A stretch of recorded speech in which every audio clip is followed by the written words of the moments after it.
Ya Bapak Ibu guru hebat, kali ini saya Clemensia Anggur, calon guru penggerak Angkatan 10 Kabupaten Manggarai, Provinsi Nusa Tenggara Timur, akan memaparkan aksi nyata dari modul 1.1 yang berkaitan dengan filosofi pendidikan Ki Hajar Dewantara. Nah, Bapak Ibu guru hebat, saya telah menyelesaikan pembelajaran di modul 1.1 ini. Ada begitu banyak pengetahuan serta pengalaman baru yang saya dapatkan. Mau tahu perasaan saya selama melakukan perubahan di kelas setelah mempelajari modul 1.1 ini? Yuk, simak terus videonya.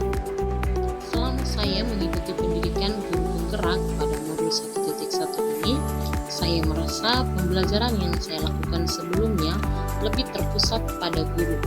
Saya lebih banyak berperan di dalam pembelajaran, sementara murid atau anak didik saya hanya duduk mendengarkan sepanjang pembelajaran, yang seharusnya pembelajaran itu berpusat pada anak. Hal inilah yang menyebabkan anak kurang berpartisipasi aktif dan tidak memiliki kebebasan sedikitpun untuk berekspresi di dalam kelas. Dari modul 1.1 ini, saya banyak belajar dan mendalami pemikiran Ki Hajar Dewantara, sehingga saya mulai memperbaiki pembelajaran saya yang saya lakukan selama ini.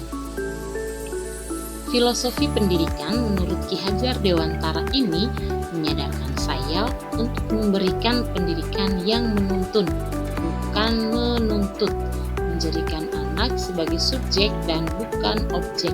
Sebagai pendidik, saya harus memberikan contoh teladan yang baik kepada murid. Dengan kita mengamalkan semboyan pendidikan menurut Ki Hajar Dewantara, yaitu Ingarso Sungtulodo, Ingmadia Mangunkarso, dan Teguri Handayani, kita akan menjadi guru yang disenangi oleh anak didik kita.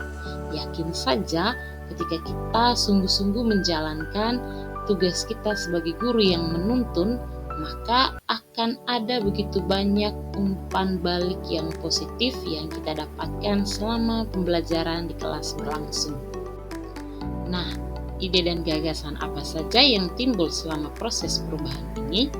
Yaitu mengubah metode pembelajaran yang sebelumnya teacher center menjadi student center dengan menerapkan nilai-nilai kolaboratif, aktif, berani, dan inovatif. Sebelum saya melakukan aksi nyata penerapan pemikiran Ki Hajar Dewantara ini, yang saya lakukan terlebih dahulu adalah perencanaan. Dalam tahap perencanaan ini, yang saya lakukan adalah yang pertama, membuat perangkat pembelajaran dan berdiskusi dengan rekan sejawat, terutama teman-teman dalam rumpun matematika.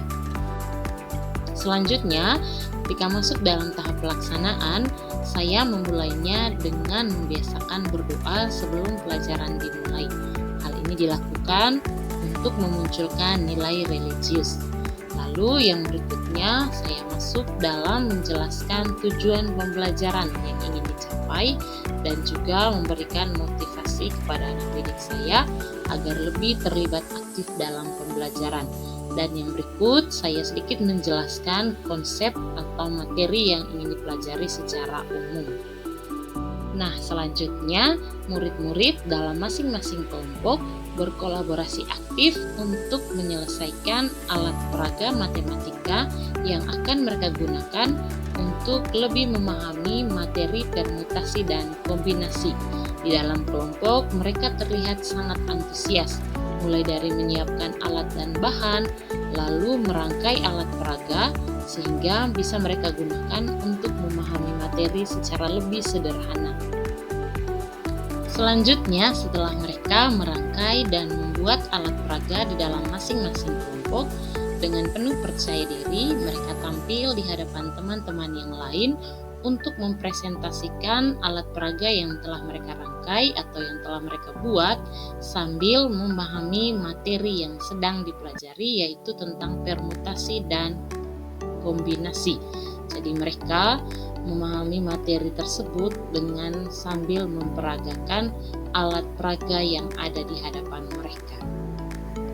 Setelah mereka melakukan presentasi terkait penggunaan alat peraga untuk memahami materi permutasi dan kombinasi tadi, mereka juga terlibat aktif dalam diskusi atau tanya jawab tentang alat peraga dan materi tersebut.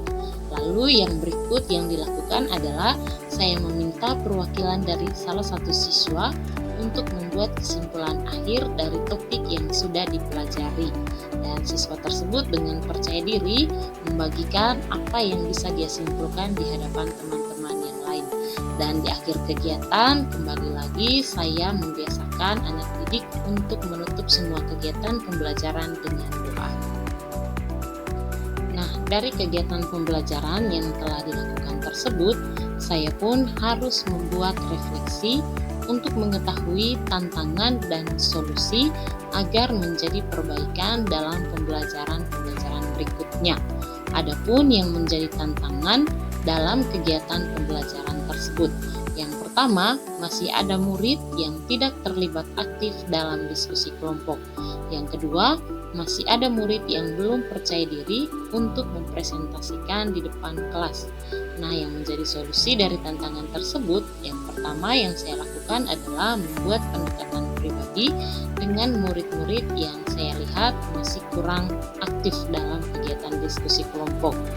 Lalu yang kedua, saya melatih siswa untuk berani berbicara di depan teman-teman dengan membiasakan membuat kegiatan presentasi di depan kelas.